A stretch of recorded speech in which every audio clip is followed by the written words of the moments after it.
بسم اللہ الرحمن الرحیم۔ مثال الخامس ہوا ما لا یکون الفرع منصوصا علیہ۔ کہا یہ تھا کہ قیاس کے لیے شرط یہ ہے کہ جو فرع ہے اس پر نص موجود نہ ہو۔ فرع کے بارے میں جس مسئلے کو کسی دوسرے مسئلے پر قیاس کرنا ہے تو اس مسئلے کو قیاس کریں گے جس پر کوئی نص موجود نہ ہو۔ جس مسئلے کے بارے میں شرعی نص قرآن و سنت کی موجود ہو تو اس کو کسی پر قیاس نہیں کر سکتے۔ جیسے کہ کما یقال اعتاق الرقبۃ الکافرۃ فی کفارۃ الیمین والظہار لا یجوز بالقیاس علی کفارۃ القتل۔ شوافی نے یہ فرمایا ہے کہ اگر کوئی بندہ قسم اٹھائے، قسم توڑ دے، تو قسم توڑنے پر جو کفارہ دینا اس نے، تو احناف کے نزدیک یہ ہے کہ وہ جو بھی غلام دے دے، چاہے مسلمان ہو یا کافر ہو، کوئی بھی غلام آزاد کر دے تو اس کا کفارہ ادا ہو جائے گا۔ اس طرح کفارہ زہار اس نے دینا ہے تو غلام جس طرح کا بھی ہو وہ آزاد کرے گا تو کفارہ ادا ہو جائے گا۔ شوافی کہتے ہیں کہ قسم کے کفارہ میں اور زہار کے کفارہ میں مسلمان غلام آزاد کرنا چاہیے، کیونکہ اللہ رب العزت نے اس کے بارے میں قتل کے کفارے میں فرمایا کہ مسلمان غلام آزاد کرو۔ من قتل مؤمنا خطأ فتحریر رقبۃ مؤمنۃ، جس نے کسی مسلمان کو خطأ غلطی سے قتل کیا تو وہ تحریر رقبۃ مؤمنۃ، اس نے کیا کرنا ہے؟ مومن غلام آزاد کرنا ہے۔ تو وہ فرماتے ہیں کہ اس کو قسم کے کفارے کو اور زہار کے کفارے کو قتل کے کفارے پر قیاس کیا جائے گا۔ کفارہ قتل میں مسلمان غلام آزاد کرنا ہے تو زہار اور قسم میں بھی مسلمان غلام آزاد کریں گے۔ تو ولو جامع المظاہر فی خلال اطعام تستأنف اطعام بالقیاس، بلکہ اس مسئلے کو ختم کرتے ہیں کہ لیکن ہم یہ بات نہیں مانتے۔ احناف نے یہ کہا ہے کہ کوئی بھی غلام آزاد کریں گے تو غلام آزاد ہو جائے گا اور کفارہ اس کا ادا ہو جائے گا، کیونکہ قسم کے کفارے کے بارے میں مطلق فرمایا گیا فتحریر رقبۃ، غلام آزاد کریں۔ اس طرح کفارہ زہار پہ بھی فرمایا کہ تحریر رقبۃ، غلام آزاد کرنا ہے۔ تو اس کے بارے میں جب نص موجود ہے، جب نص موجود ہے قسم کے کفارے کے بارے میں اور زہار کے کفارے کے بارے میں، اور نص مطلق ہے تحریر رقبۃ، غلام آزاد کرنا، کوئی غلام بھی آزاد کر دیں تو کفارہ ادا ہو جائے گا، تو یہ جو مسئلہ جو پہلے جس پر نص موجود ہے جو خود منصوص ہے، اس کو کسی مسئلے پر قیاس، کفارہ قتل پر اس کو قیاس نہیں کر سکتے۔ اس پر قیاس کرتے ہوئے یہ کہیں گے غلام آزاد، مسلمان غلام آزاد کرنا ہے تو یہ قیاس کرنا جائز نہیں ہے، کیونکہ اصل کیا تھا جس پر قیاس کر رہے ہیں کفارہ قتل، اور نص کے فرع کیا ہے؟ کفارہ قسم اور کفارہ زہار۔ تو اس کفارہ زہار کو کفارہ قتل پر قیاس نہیں کر سکتے، کیونکہ اس پر خود جس مسئلے پر نص موجود ہو تو اس کو کسی پر قیاس نہیں کرتے۔ تو کفارہ زہار پر، کفارہ یمین پر نص موجود ہے، اس کو قسم کے قتل کے کفارے پر قیاس نہیں کر سکتے۔ اس طرح ولو جامع المظاہر فی خلال الاطعام تستأنف الاطعام بالقیاس علی الصوم۔ اللہ تعالیٰ نے فرمایا والذین یظاہرون من نسائہم ثم یعودون لما قالوا فتحریر رقبۃ من قبل ان یتماسا فمن لم یستطع فصیام شہرین متتابعین من قبل ان یتماسا ومن لم یستطع فاطعام 60 مسکینا۔ آیت میں کیا ہے بلا کہ جس نے جو لوگ اپنی بیویوں سے زہار کر لیں اور پھر اس سے رجوع کر لیں، ثم یعودون لما قالوا، پھر جو کہیں جو انہوں نے کہا تھا اسے انہوں نے رجوع کر لیا، فتحریر رقبۃ، انہوں نے غلام آزاد کرنا ہے، من قبل ان یتماسا، وطی کرنے سے پہلے، مس کرنے سے پہلے، مطلب وطی سے پہلے غلام آزاد کرنا ضروری ہے، تو پھر کفارہ ادا ہوگا۔ اگر اس کی استطاعت نہ رکھتے ہوں تو 2 مہینوں کے مسلسل روزے رکھنے اس نے، اس میں بھی شرط ہے من قبل ان یتماسا، قبل اس کے ایک مرد اور دونوں ایک دوسرے کو مس کریں۔ اگر اس کی بھی استطاعت نہ رکھتے ہوں تو 60 مسکینوں کو کھانا کھلانا ہے۔ اس کے ساتھ قرآن نے نہیں فرمایا، تیسری بات کے ساتھ من قبل ان یتماسا نہیں کہا گیا۔ اب جو بندہ کفارہ زہار دے رہا ہے اور وہ کھانا کھلا رہا ہے، 60 مسکینوں کو کھانا کھلا کے کفارہ دے رہا ہے، تو یہ کہا جائے کہ یہ بھی قبل المسیسی، قبل الجماع یہ کفارہ ادا کرے گا، اسے کھانا کھلانا ہے۔ اور اس کو قیاس کریں کس پر؟ روزوں پر، یا کفارہ جو غلام آزاد کرنے پر قیاس کریں کہ ان میں قرآن نے شرط لگائی ہے من قبل یہ تماسا کی شرط لگائی ہے، تو یہاں پر بھی شرط ہوگی کہ کھانا بھی جماع سے پہلے کھلانا اس کے لیے ضروری ہے، پھر اس کا کفارہ ادا ہوگا۔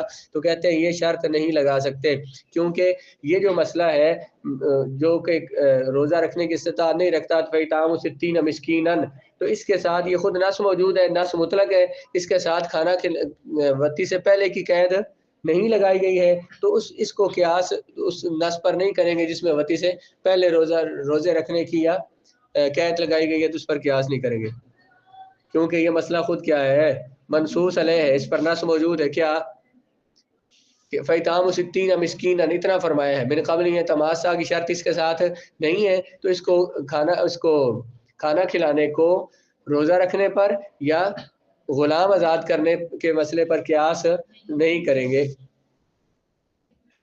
کیوں؟ بلکہ جو حکم مطلق ہے وہ اپنے اطلاق پر رہے گا، یعنی مطلق رہے گا، جو مقید ہے وہ مقید رہے گا۔ پہلے تو حکم مقید ہے، ان میں ساتھ قید لگائی ہے کیا کہ من قبل یہ تماسا کی شرط ہے کفارہ غلام آزاد کرنے کے ساتھ اور روزہ رکھنے کے ساتھ۔ وَيَجُوزُ لِلْمُحْصَرِ أَن يَتَحَلَّلَ بِالصَّوْمِ بِالْقِيَاسِ عَلَى الْمُتَمَتِّعِ۔ تیسری مثال یہ ہے کہ ایک بندہ حج تمتع کر رہا ہے۔ حج تمتع کرنے والا کون ہے؟ جو حج اور جو ایک عمرہ، ایک احرام باندھے، ویسے عمرے کا احرام باندھا، یعنی حج اور عمرہ دونوں کی نیت سے کیا، اس نے حج کا عمرہ کا احرام باندھا اور عمرہ کر لیا اور احرام کھول دیا، اور اس کے بعد دوبارہ پھر اس نے حج کے لیے احرام باندھا۔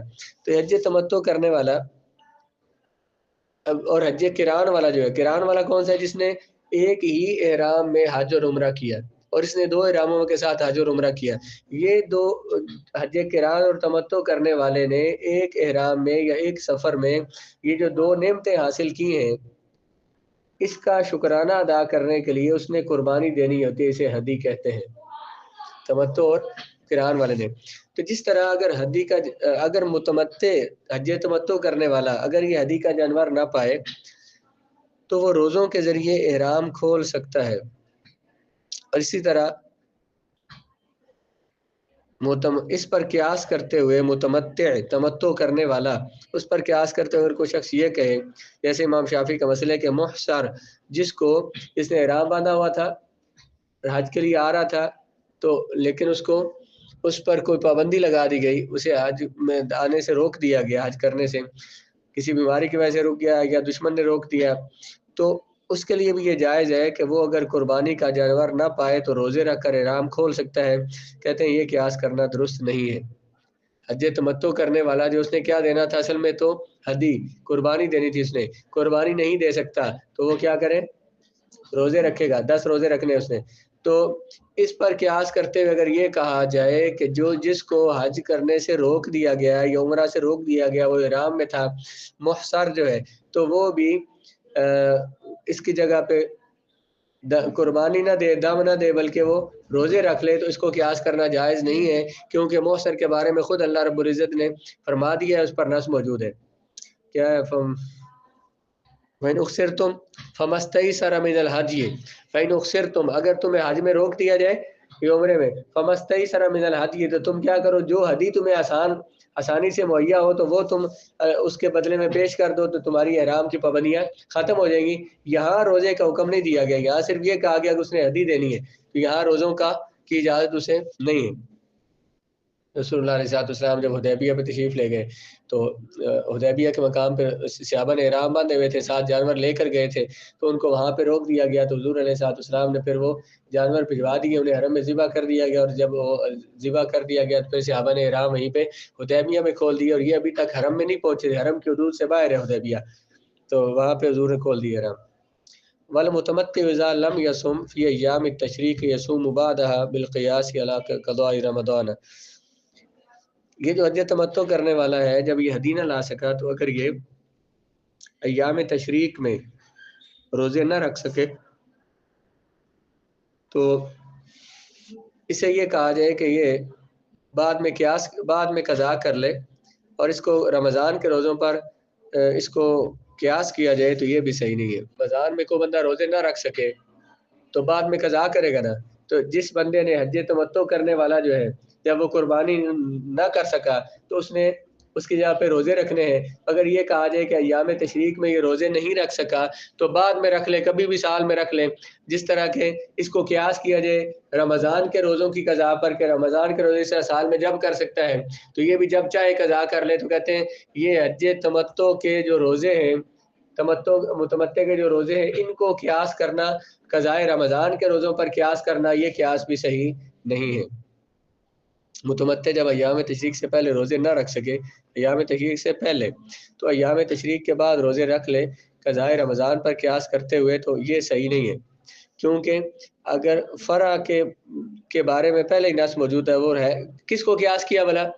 حج تمتع کے والے روزوں کو قضاء رمضان پہ قیاس کیا ہے۔ یہ تمتع والے روزے جو ان پر نص موجود ہے، وہ کون سی نص ہے؟ حضرت عمر رضی اللہ تعالیٰ کا ارشاد ہے کہ آپ کے سامنے ایک شخص نے کہا میں متمتع ہوں لیکن روزہ نہیں رکھ سکا حتیٰ کہ عرفہ کا دن آ گیا، 9 ذوالحج، تو آپ نے فرمایا کہ تم پر قربانی لازم ہے۔ اس نے کہا مجھے طاقت نہیں۔ آپ نے فرمایا اپنی قوم سے مانگ لو پیسے۔ اس نے عرض کی یہاں میری قوم کا کوئی فرد نہیں۔ آپ نے غلام کو حکم دیا کہ اسے ایک بکری کی قیمت دے دو، تو یہ اسے ایک بکری کی قیمت دے دو تاکہ بکری خرید کے تو یہ قربانی کرے۔ تو جس سے یہ ثابت یہ ہوا کہ ایسا شخص جو عرفہ کے دن تک روزہ نہ رکھ سکے، یعنی اس نے پہلے دنوں میں روزے رکھ لینے، پہلے 10 دن جو ان میں، تو اسے قربانی دینا ہوگی، روزے نہیں رکھ سکتا۔ حضرت عمر رضی اللہ تعالیٰ کا یہ فرمانا اس بات کی دلیل ہے، یقیناً ان کے پاس رسول اللہ کا فرمان موجود ہوگا، تب حضرت عمر رضی اللہ تعالیٰ نے یہ فتویٰ دیا تھا، ورنہ یہ قربانی لازم تھی، واجب تھی، تو آپ اس کے بارے میں خود تو فتویٰ نہیں دے سکتے۔